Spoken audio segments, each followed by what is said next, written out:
For those of you that missed the academy, a big part of the Advanced Academy was showing different tricks, different techniques that we use. And one of the things that we've been doing for years now is using these jets. And so this is a flexible line that actually holds its shape. And we use it for all kinds of things. One, and most importantly, we use it for killing dead spots in a pond. And so if you look at this pond over here, we've got our waterfalls back in the distance. Water comes down, pushes water across into an intake bay over there. But the design of the pond left this little cove over in here. And so I want to be able to circulate water from this. So I've got a couple jets down at the bottom here, and then one here with this jet system, so this just kind of comes up. And what's nice is I can change the angle of this. So I can keep it down below the surface. I can angle it all the way down towards the bottom of the pond, circulating water from down there.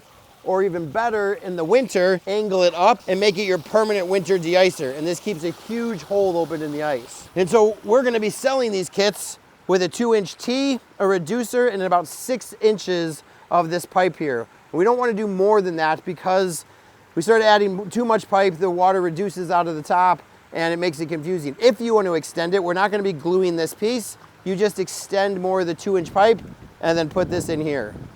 So use these things. They're super cheap, really, really easy to add circulation to a pond, turn into winter de-icers, and make that pond experience that much better for your customers. If you guys want more information on this stuff, check out the website or just simply call in the tech department and they'll be glad to help you.